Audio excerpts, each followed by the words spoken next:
Hi, welcome back to the McKenna's Kitchen. I'm Sarah Fishel, and I'm finishing up our winter soup. But to the winter soup, I want to add bread. We always have a little bread to go with our soup. I'm going to move the soup a little bit farther to the back so that it doesn't heat quite so much while we're talking about breads. So if you notice, we have sweet breads, and we have quick breads, and we have leavened breads. And what I have on the stove right now is a spoon bread, which is cornmeal and eggs, and it's beaten, and then it's cooked in your skillet. It's a very sweet, unleavened bread. Then I also have my buttermilk bread that I like to make. And the reason I like to make these is they're quick. They don't have to rise twice, and it's really simple to mix your buttermilk and your cornstarch and your salt and your soda and your butter all in one bowl. Mix it up, knead it for 5 minutes, and then it's ready to put into a ball. And this recipe makes 2 breads, and then you're just going to bake this bread for 20 minutes. But it's really simple and quick to make. So I recommend this with soups so that you have something to dip in your soup. Now let's go in the living room and let's look at some of the ways that you can make a yeast bread and what has to be done before you can actually put your ingredients together.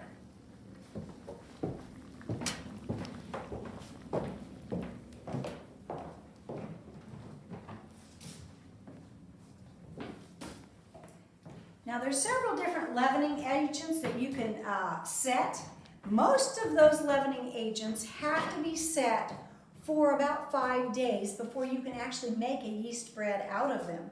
One of them is a hops yeast, and that would be putting a mixture of hops and water and brown sugar and cooking that and then sealing it in a jug for about a week before you can actually make bread with it. Your other is your sourdough, and the findings are called emptyings. And you let your milk and you let your sugar set in a crock covered for 5 days until it sours. And you put your milk in there and it just ferments and it makes a really good yeast. The other leavening agent, you can see right here, every day you're going to add 2 tablespoons of wheat flour, and then you're going to add 4 tablespoons of water. This sets for a day, and then the next day you add 2 more tablespoons of flour, 2 more tablespoons of water, and you do this process for 5 days. When you're done, you should be able to make about 10 loaves of bread from the yeast leavening agent that you've made.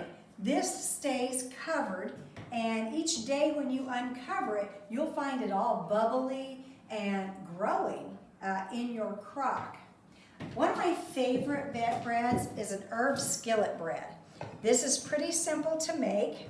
It's just sugar and your yeast mixture and eggs and flour and salt and garlic, and you mix that all up and then you knead it and put it in your skillet, put it in your oven, cook it for about 20 minutes, and you've got a really fine bread. Let's just look here and see look how moist that bread is.